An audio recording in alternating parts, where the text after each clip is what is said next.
Good evening, everyone. We're coming in live from the second floor of Pioneer Street Market, also known as PSM. PSM is located inside HMR parking compound along Reliance Street in the city of Mandaluyong. And we're coming in from Decaf Coffee Republic. You're joining me from Coaching Tuesday. This is Kapehan Night, brought to you by Decaf Coffee Republic. And we do this as one of our community nights, okay, to pursue our vision to inspire people and help transform lives. I am Coach A. I'm a certified life coach and I empower people to live beautifully and stay alive. I also have a special advocacy for people with special needs related to mental wellness. I believe that regardless of your mental condition, you have the ability, the privilege, and the opportunity to be functional in life. So just in case one of these days you are free to join me on a Tuesday and also on a Thursday, we invite you to come over and join us also here on floor. It's beautiful if you can join us live so you can meet also beautiful people who are like now. I have beautiful coaches with me and also I have guests. Okay, so hindi po ako nag-iisa. For tonight, we're going to be talking about productivity hack.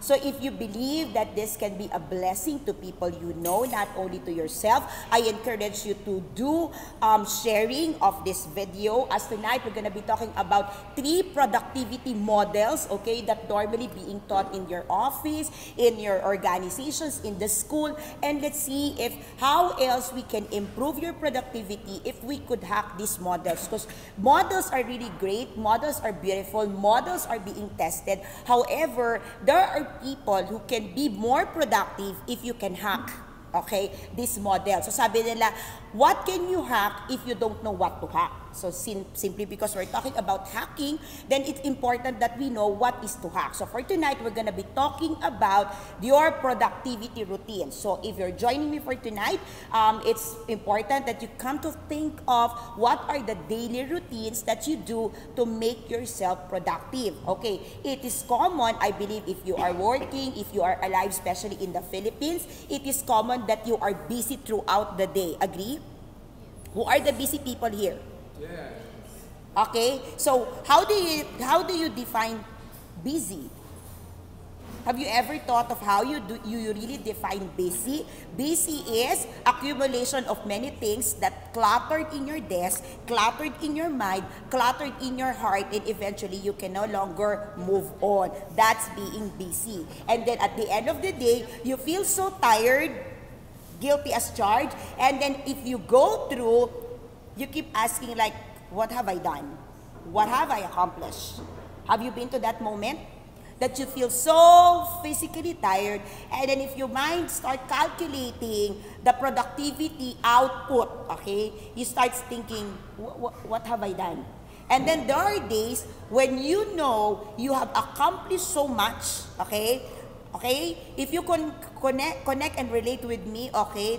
Thumbs up lang tayo dyan. Okay, there are days wherein you are physically stretched, you are physically tired, you know it, but when you lie down in bed, you feel so fulfilled. And you feel so energetic and as if you have this second wind of energy that you still want to do more. Have you experienced that? Okay, now, if you are watching this, assuming in the later period, you are watching this on a replay. For those people who also share this, thank you so much. And if you're watching this from a replay or from a shared video and you want to connect with me, I would encourage that you connect with me directly through Coach A page or Adet Purto. That's my personal FB messenger so I can respond to you. There are people who sometimes would message and say, Coach, hindi mo ako sinagot. If you would message me through a shared video, sometimes po hindi namin nahahanap yung mga comments ninyo. So please, if you may, please go through Coach A FB page and message me there directly, and trust me, pag nakuha ko po yung message niyo, sasagutin ko po kayo. Alright? So, moving on. I also represent the Life Coach Training Institute in the Philippines, and I do life coaching certification program here in the Philippines in behalf of the institute based in Texas, USA. So, just in case you have the heart to start coaching professionally, and if you want to be a certified life coach, get in touch with us and we will be delighted to help you go through it. In my Life Coach Philippines page kanina, I posted 10 Okay, you can check it out. I posted 10 businesses that started in their garage.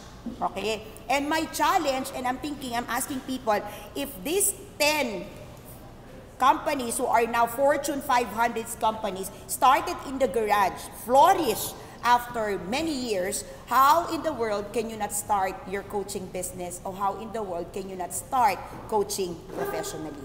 So I want to challenge you, I want to invite you, if you have the heart to help people other than giving money, other than giving just unsolicited advice or solicited advice, I want to invite you really in a profession that gives you the tools to be able to empower people, to be able to encourage people to find solutions with themselves, instead of us really dictating and just giving them an advice which we believe is right. Okay, many times we give advice because we think we can help other people with our advices, but really the truth of the matter is no one else can solve the problem better, and at best, at most of the time, who better than that is the person having that problem, because that person is the one having really the reality of the situation. All right, so moving on. Productivity hack. Okay, have you heard of productivity hack in the past? Ngayon pa lang, coach. Okay, so you just imagine in a whole day that you have to fly through your to-do list. Every day of your life, you have your to-do list. The question is, do you have the to-do list in the morning, in the evening, or truth of the matter, do you really get it done? Or most of the things that you have done for the day are not really part of your to-do list. And your to-do lists are just there to carry over to the next day. Just so you have a to-do list. Guilty as charged? Sinong guilty sa atin dito? Okay, now, my promise for you today, for tonight, for staying with me, for joining me tonight, is that there are productivity hacks, or we can hack some of the productivity routines, productivity models, okay, that have been given in the internet or given to you, and maybe it didn't work out to you and you felt like, tinry ko naman na yan eh. Alam niyo ganun feeling? I've tried it, it never worked before. So, let's see, if for tonight, we can do some hacks on those things, and add a little bit more than your productivity on a day-to-day basis. Now, there are actually a lot of options. I don't know if you've tried it, na pag ang gulo-gulo ng lamesa mo, meron pang 5S, narinig nyo na ba yung 5S? Mag 5S tayo, tapos after ng 5S, wala na. O, di ba? Nakalimutan mo si 5S. O, di ba? Sorting, gano'n, di ba? So, ang dami-daming ginagawa, tapos nagtatags pa tayo and all. But at the end of the day, we go back to the same clutter. Okay. Another thing that is also my favorite is the law of space. Alam niyo ba yung law of space?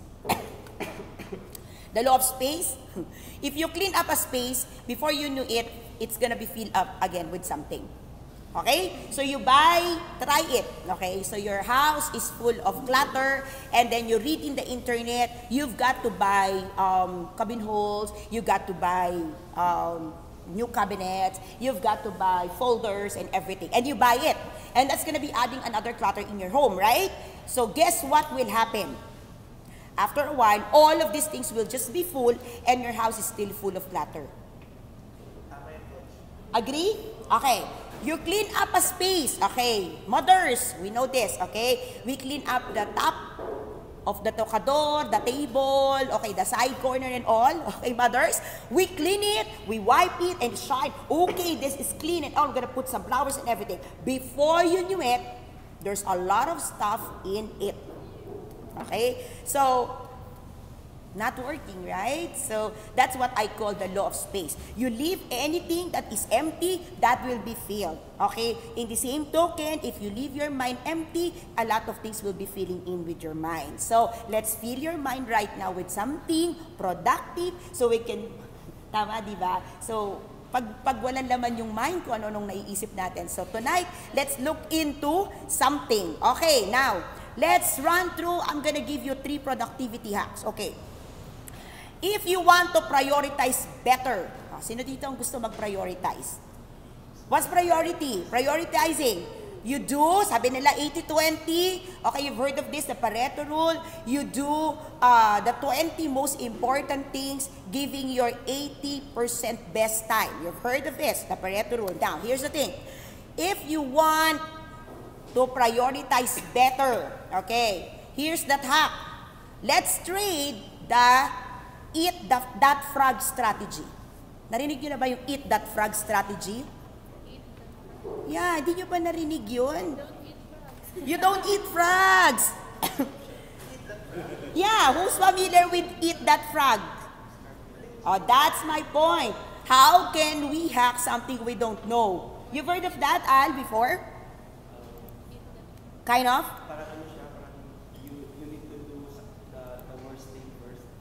The worst thing first. The most difficult thing. That's the frog. That's your frog. Parang ganon. Okay. So, nobody heard of the frog? Okay, number 1, you don't eat the frog. Okay, don't. Okay, so that's not. Okay. Eat that frog, but don't eat the frog. What? Eat the frog. Okay, so before we can hack, okay, we got to understand first what are we hacking, correct? So here's the strategy. Okay, I'm gonna give you the background of the story. The background of the model is written by Brian Tracy. Okay, for those of you who don't know him, Brian Tracy did not finish high school, and he was living just in a boarding house, but now he is the best-selling author of over 70 books, and he is a consultant to thousands of great companies. Oh, di ba? Baka gusto niyo gusto niyo na rin kumain ng frog, okay? Okay? And is one of the most successful authors of today, okay? And he did this by applying the eat that frog concept. Yeah, eat that frog. Okay? So, ano ba yung eat that frog concept? Okay, what is the eat that frog concept? Okay, the eat that frog concept is actually from Mark Twain, okay, who once said that if the first thing you do each morning is to eat a live frog, you can go through the day with the satisfaction of knowing that that is probably the worst that is going to happen to you all day long. So this is very old, okay? So author Brian Tracy got it from Mark Twain from the thought of eating that frog in the morning. Okay, so what does it do? Okay, so what he did, okay, according to him, the frog, okay, is the hardest and the most important task. And is the one we are most likely to, you don't like this, to procrastinate. We procrastinate on this if we don't handle it first. All we need to develop is the habit of taking out the most important task first. And the second rule, according to the eat that frog first, is that if you have to eat a live frog, at all, ito na, it doesn't pay to sit and look at it for a very long time. Again, do not procrastinate. Okay, so let's talk about first the principle of eat that frog first. Okay, how many of you would say that daily when you wake up, there are things that you are dreading to do? Oh, dreadful, sabi niya. Dreadful, okay. There are things that, if given the choice, you don't want to do. Given the choice. Alright? Now, think about it. You are dreadful to do it. Given the choice, you will not do it.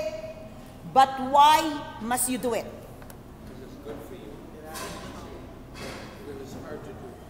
It is good for you. If it goes for your health, for your medicines and all, you must do it because it's part of your job. You are being paid to do it. What else? Why do you do? You're dreadful. You don't want to do it. So why do you have to do it? Al, you have things like that? Why do you have to do things that you don't like it? Mandatory? Because it's something that You need to. You just need to do. It's part of your total being, all right? It's part of your work. It's part of what being paid for. It's part of your social responsibility. It's part of you maybe being a mother, being a father, okay? It's just being part of you. So you continue to do it even if you dreadful to do it. So the eat that frog principles tells us that just so you can go ahead for the rest of the day knowing that that frog is tame. Do it immediately. Do it immediately. Do the hardest, the most difficult, and the most challenging. I believe you have heard of this principle even if you don't know that this is the eat that frog principle. Correct? Okay. How many of you have done that principle or that process? You've done it? Did it work? Yes. Do you do it every day?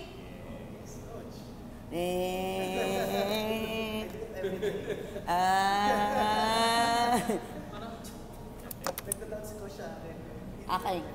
Every day. Can you say that you do the hardest thing in the morning? Yes. Yes. Ano man na yun? Pag inom ng kape, de joke lang. Waking up early. Waking up. O, sa kanya kasi, waking up is already the dreadful. Okay? So, how many of you, okay, diligently, absolutely, 100%, without fail, can tell me, yes, coach, I'm doing it 100% every day? Who can? Hirap naman yan. Bottom line, we don't do it, right? We don't do it, right? But it sounds right. Do you agree? It sounds right. It sounds logical. Hey, it's from Mark Twain, okay? All right? A high school grad, a high school dropout is able to publish books and consult companies today, making a lot of money because of this principle, then maybe the principle really works, right? So, and you've heard of this principle, and there are other principles and other disciplines doing this, but how come you're not doing it? Hindi siya available. Oh, why can't you do the hardest task in the morning first? Because we graduated from high school. Because We graduated from high school. you graduated from high school. I love that. Okay, why? Why do you think? Madaling gawin yung mas mabilis. Easier task. Mas madali kasi yung madali. Mas madaling gawin yung mahirap para later on, pwede ka na mag-betting. Okay. Para later pobetics ka na. Okay. Now, the eat the frog concept is all about doing your most important task first each day. And while, it helps to make sure your top priority is taken care of and you get down to business first thing in the morning and everything is convenient for you, here's the thing why it doesn't work. And here's how you can hack it and why you should hack it. Number one, because not all of us is a morning person. Getting the point? Not all of us are morning person.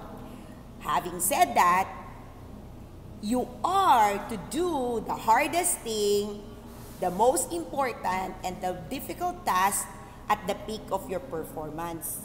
So, naturally, if you are great at afternoon, you are great at the evening, naturally your tendency is to do that task in the evening. Okay, are you getting my point? Does it make sense to you? The problem is, okay, you don't know and you don't identify when you are most energized. So to hack this principle, to hack this, all you needed to do is to identify that moment in the whole day that you are most energized of. What is that time? What is that moment? Okay. So, If it's in the afternoon, okay, you've got to block that for the most difficult task. Okay? Another way to hack it, okay, or the very reason why you're not able to hack it is because to begin with, you do not identify what is the most difficult and the most important. Would you agree with me? Okay. If we check your brain repository today, right now, can you see and can you easily identify the most challenging, difficult task that you need to accomplish? Or no? Sabaw. Hindi talaga natin mahahanap yan. Tama? Alright, so, whether you are most energized after your coffee break, you are motivated before leaving the office. Meron ganun, di ba? Mga 4 o'clock. Yung mga last 1 hour. Ganyan. Last 60 minutes. Boom. You've seen those people? Alright, pag-clock. Yay! 1 hour to go. Boom.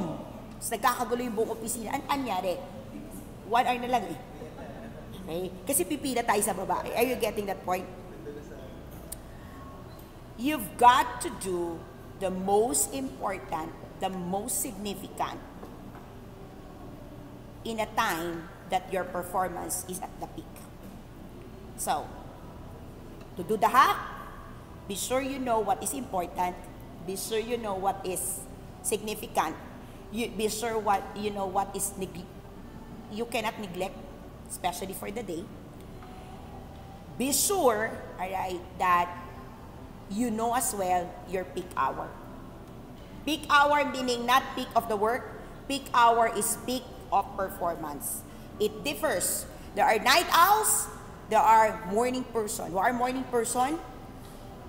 And who are the night owls? In no hour.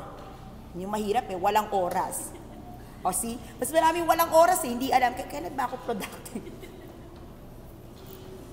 That's the problem. You cannot hack this productivity principle if you don't know when you are productive. So, you must know when is the peak of your performance so you can move.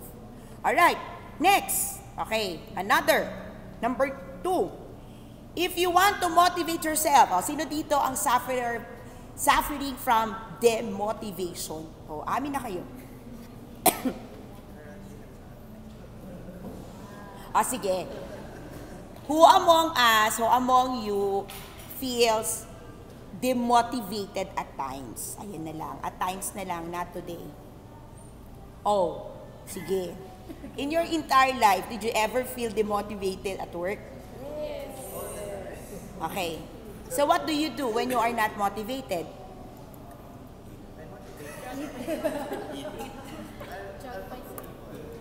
What do you do? Okay. If you want to motivate yourself to get started, di ba yun yung problema? Hindi ka motivated magsimula. Hirap-hirap kasi. Ayoko nga itong simulan. Na-experience nyo na ba yun? Okay. Sabi nila, to hack it, we got to trade the Eisenhower matrix. Kilala nyo yun? Alam nyo yung matrix na yun? Hindi na naman alam. Okay, the Eisenhower matrix methods classify tasks by urgency and importance, and you do that according to the quadrants. I think you have not seen that quadrant. I will post that quadrant. Nakita nyo na ba yung quadrant na yon? Sino yung it's a 4 quadrants. Yeah. Okay, what you do, what you plan, what you delegate, what you delete. Eisenhower, yeah. Kilala nyo? I just do that every day. Ay, okay, sir. That's the name. Ito pala yun. Yes, oo. Yan yung tawag sa kanya. Okay. So, how does the matrix do? Okay. So, there are things, okay, you create it by 4. It's a quadrant. So, 4 sila. Okay, so you got the urgent, the urgent, the not urgent, important, and unimportant. So, pag important and urgent, you do. Not urgent, huh?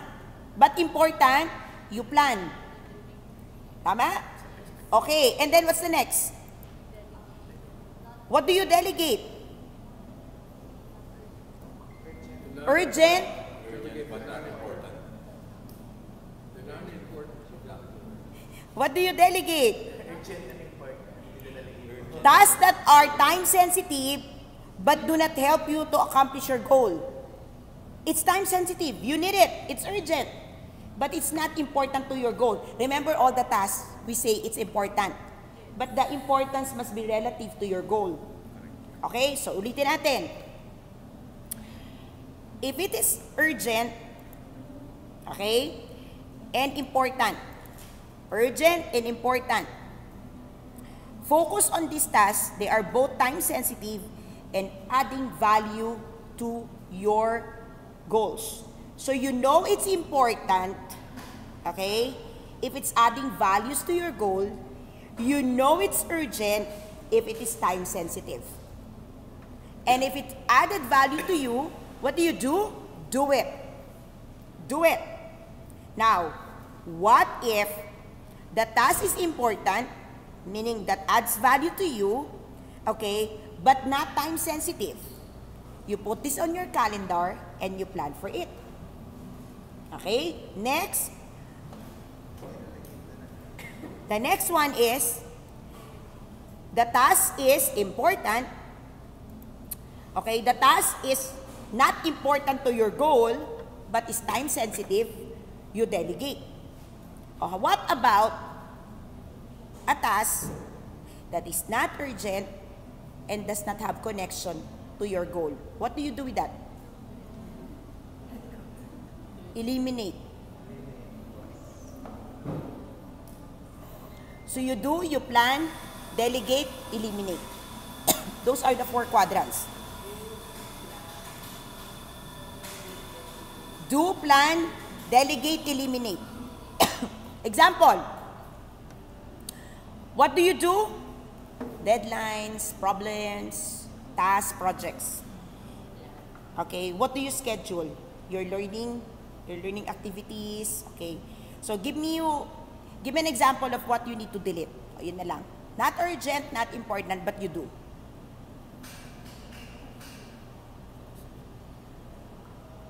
Delegate. What do you delegate? Interruptions, meetings. If you can delegate it, you delegate it. Alright? Or task that doesn't require You're thinking. Delegate. Ito. Alam nyo ba yun ang problema natin? Hindi tayo marunong mag-delegate. Because many times we fear that the quality of output will not be the same. Agree? That's our problem, okay? But one thing that we forget, if we perfect our strategy of delegating, we are also empowering people. Okay? Maybe the output will not be the same as you do it, but think about it.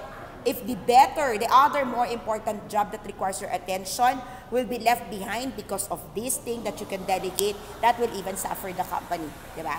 Okay, so what are the things that you can delete? Not important and not urgent. Sige, bigyan niyo ako. 1 lang. Maureen, ano sa'yo?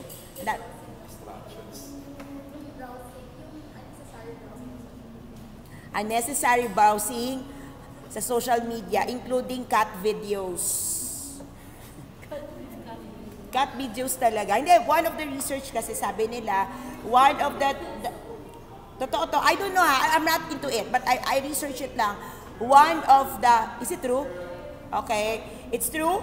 Okay, one of the highly browsed and highly clicked down na video in social media are cat videos.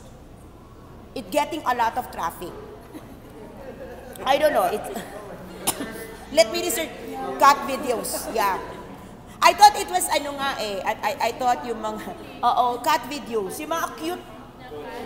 Scientifically kasi. Scientifically, what's that? Believe? Gives you comfort. You see baby animals. So, yeah, they be my cats. No, it's not eh. I thought it was puppy. Kasi I've seen couple of my puppies. It's not daw cat videos. Okay, so I really don't know, okay? So, I just researched on that, but most of the traffic now, recently, or most of the waste time is on cat videos and Facebook. Facebook. Okay, with all due respect to Facebook, I'm doing a Facebook Live. I love you, Facebook. Okay, it's just that, I'll give you my hack on Facebook. Okay, my hack, the way I do it with Facebook is I don't go to newsfeed. Yeah. No, I don't. Automatic, I click my timeline. So, if you don't tag me, I will not see your post. Okay? And then, so I have a couple of pages that I manage. There are a couple of postings that I do. I always set a moment and a time where I do the postings all together. So it's not sporadically. So my mind is geared by this time, I will be doing this posting, I will be doing this writings. And meron naman po kasing schedule. Alam niyo si Facebook, may schedule. So you can do the post and schedule it to appear later on. So you can write it and then you can set the schedule so it will appear tomorrow, later, okay? But you have to set, so yung iba kasi sinasabi nila, I need to do it for my work. You can still do it with schedule. Now, I'm sure, no, you've been trapped into this, okay? You see one cute thing, you click it, you're done. You're done. Okay, so in my case, the way I manage it, I don't really go to newsfeed. So I go to timeline. Okay, I just go to my own timeline. So what I lost, okay, kasi yung browsing, I don't know about you, medyo mahabang oras ang nag-timing na ako before noon.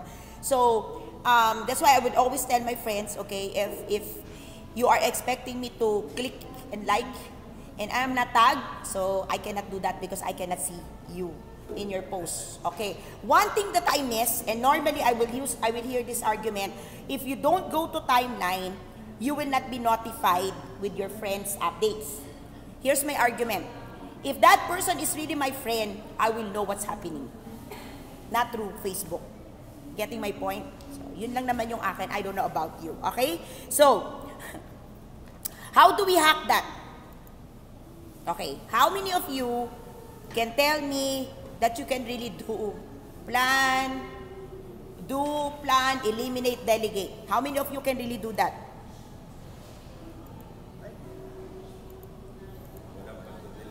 Ha? Si Coach Sean daw, lagi niya ginagawa. Delegate, Coach? Okay. What was the challenge of delegation is the quality of output, di ba? The quality.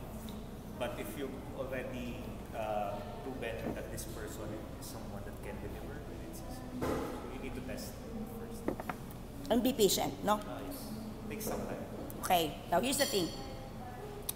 To hack this is the recommendation. Keep a list of maliliit lang, tiny to-dos that you can finish in 10 minutes. And run through them first.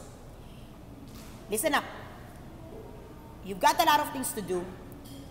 Get a couple of things that you can do in 10 minutes. The thing here, if you're able to do 1 to 3 little things in 10 minutes time, tendency is you will feel motivated because you will feel that you win and you're able to knock out 3 things already and you feel that, wow, I can handle more. Probably, you can clean your desk. You can organize your inbox. That's why if you cut your email list, you know, there are days that when I open my email, it's 300, and I say, I just left for 3 hours, and it's 300. I don't know what to do. And if I don't work on it, another 300 gets into, my goodness. So you just have to do it by batch. So these things empowered you. So if you cannot really do, plan, eliminate, and delegate to get you started. Remember, the objective is just for you to get motivated. Try a work, try a task that you can do in 10 minutes. Just 10 minutes. And try doing it 3 items. Maybe you can dust off your cabinet, alright? Clean your inbox, or clean your table. Alam mo yun, ayusin mo lang yung mga folders dyan for 10 minutes. Feels better. Maureen, yes, agree? Agree tayo dyan? Okay. Now, here's the thing. Have you heard of, this is my third. Have you heard of, sabi nila, if you want to take more breaks. So kanina, diba, priority, and then sumunod, ano yung sumunod natin kanina? Motivation. And the third, I wanna hack is, yung mga taong gustong mag-break. Yung mag-break, dami-dami kong ginagawa. Nakukuba na ako dito. Yan. Monotony. Gusto mo mag-break. Okay? So, have you heard of, ito, Pomodoro? Have you heard of Pomodoro technique? Pass. Tayo sabaw talaga O anyone who have heard of the Pomodoro technique? You can search this in the internet, okay? You can find this. This is really available. This is really called the Pomodoro technique. The Pomodoro techniques, sino nakarinig na po ng Pomodoro? Not the pasta, but the technique. Okay? The Pomodoro technique was developed by Francesco Cirillo. Okay? Meron talaga. Nakita niyo po ba dyan? Meron. Okay. So, Pomodoro technique was created not by the pasta. Okay. Okay. It was created by Italian. Okay. Italian man. Okay. And he got his best-selling book of the same name in 1980s, but it was updated in 2013. What is Pomodoro? Pomodoro is Italian for tomato. Tomato. Okay? So, the reason why it was Pomodoro technique, because it was named after the timer that is tomato shape. Okay? The name is from the tomato-shaped kitchen timer that he used to manage his time as a university student. So what is that Pomodoro technique? It involves working in a 25-minute intervals with 5-minute breaks in between. So you work only for 25 minutes, break for 5 minutes. Work again 25 minutes, break 5 minutes. You might find that this gives you, you might find that gives you a fantastic focus, but here's the problem. Some people are not good at being disturbed after 25 minutes. That's why it's not working. Some jobs takes momentum. So, if you cannot slice and chop your job into 20 minutes, 25-minuter, and you've got to break at nag-alarm yung clock mo 25 minutes and you stop at the height of what you're doing, tendency is you will lose your momentum. That's why the Pomodoro techniques does not really works for many people. Well, of course, they say that if you do the Pomodoro technique, this is very good for your health, because you stand up, you walk, you breathe, you get water, you get refreshed, and you get energized. But the question is, can your work be adjusted to a 25-minuter? Yeah. Are you getting the point? Yeah. So, how do we hack it? If you are one person who got the character or the strength of starting to finish, meaning you just don't stand unless you finish it. Okay? Meron ganung tao. So, I will stand if I finish it. To hack this, what you need to do is to focus specifically a time frame when you can do the job. Like for example, okay, I want to finish this job in 2 hours. So at least, okay, you've got a timer that after 2 hours, you need to take a break. Assuming you did not finish the job in 2 hours, then you're still reminded, take a break. You're getting the point? It's not really the 25-minuter, but it's the way you perceive the work can be done in a certain hour, but it's important that you take a break. Okay? I'm guilty of that. My husband was just talking to me about it. Because many times, if you don't stand after 3 hours, what happens to your back? Not really good. Right? It aches, you feel drained, and you forget to drink water. Okay? Another hack, okay, that you can do, maybe you do not alarm the clock to stand and take a walk, but you alarm the clock to take a drink of water. You getting the point? The idea there is your mind is not the focus that you're gonna stand up and leave the job, but the idea is you alarm and so your body receives something. Because the idea of the Pomodoro is that you break the monotony, that at a certain point in time, it says that your brain can no longer function because it is already full of clutters. It's just like your computer. You don't want to reboot it because there's so much data and you're so scared. Remember, there will be alarm that it needs to reboot and you cannot reboot it because there's so much ongoing. But reboot, all right, is needed by your computer. So how much more by you? Are you getting the point?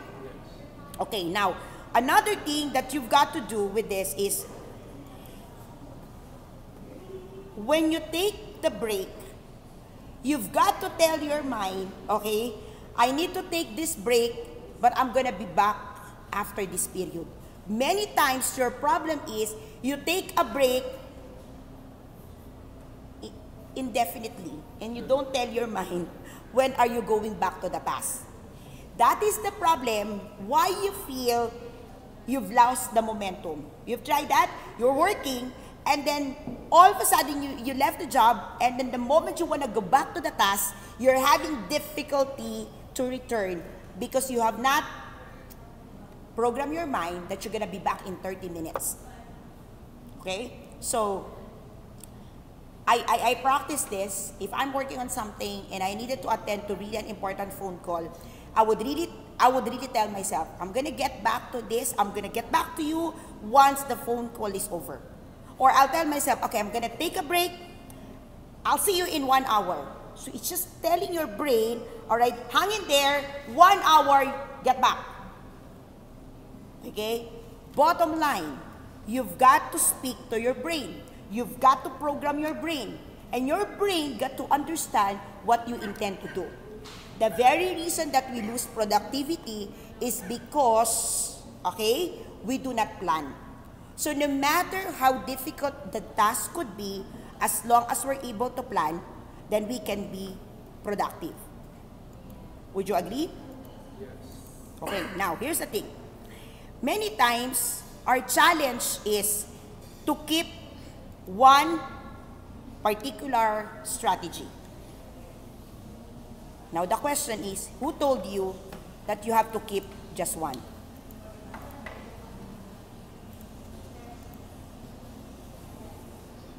Who told you that you can keep just one? The bottom line is, whatever works to you must be in place. Whatever can help you must be implemented. Whatever can improve your lifestyle must be taken on. And whatever you're doing today, you must continue to assess it if still meeting your objectives in life.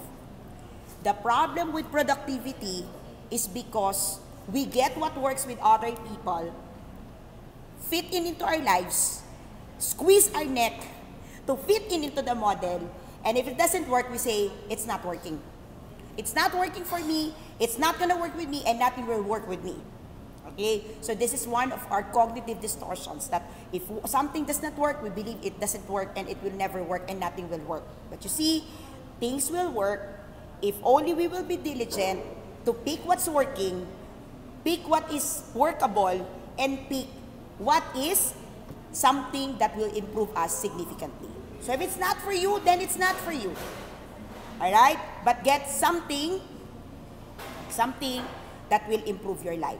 Something that will improve your procrastination. Something that will improve your prioritization. Something that will improve your motivation. Okay? Priority, some people works to-do list, some people works calendar, some people works just a reminder. Motivation, some people works just, a beautiful quote in the morning, a beautiful motivation prayer in the morning, a morning miracles book, whatever. It worked. Right? Bottom line, are you working on something to improve your schedule? Or are you just allowing your day to just get by and allow yourself to be busy achieving nothing? Okay? Some people are very challenged with the way they put their productivity. But these three things, if you can start doing, if you can start implementing in your life, I believe this can help you immediately. Now, if you are still challenged, if you still cannot put order into your schedule, then I believe you need a life coach. Okay? See us on house. Okay, there are a lot of life coaches in the house. There's a lot of people who can help you because some people really need a lot of assistance and support just to figure out what's in your bucket, just to figure out what's in your hands, just to figure out what's in your laptop, just to figure out what's in your really in your shoulder today. Many times, just the thought of thinking that there is so much already cripples us. So if you feel that you are already in the point that you are being crippled, that you are already in the point wherein you feel like nothing is already working, and you feel that nothing is already improving, alam mo yung gano'n, na parang after ilang months, 6 months, parang yung project ko is not, if you really feel nothing is working and nothing is improving, I believe it's about time that you consider professional help. Many times we clinch on thinking professional help because we believe that we can still manage, we can still do it, we can still make it, we can still make another try. But think about it, the time that you are wasting, waiting, all right, for those improvements to come, it costs you a lot of money. Time is very expensive. Time is something that you cannot, regain. So if you're losing the focus, you're losing the motivation, you're losing, ability to prioritize, and things are just getting out of your control. Do not beat yourself. Get professional help. All right? When you get professional help, it doesn't mean that you are clinical, that you are krung-krung, that you are, may tama ka sa ulo. It's not. Alright? So, that's the very reason why we offer our professional help. So, please come into this place, okay? We offer pre-assessment and we just want to help you get organized, get some order into your life, and put some smiles back into your face. Sometimes, kailangan lang po natin ngumiti. Yes, on floor. Minsan lang po talaga hindi natin kayang ngumiti. So, that means yung mundo parang nagtataklob sa atin. And at the end of the day, one thing that I always ask my client to do, please remember, okay, before you get to bed, pat your shoulder. Yan. Pat your shoulder. Come on. Tell yourself, this is a great day. Great job. Yeah. I always do that.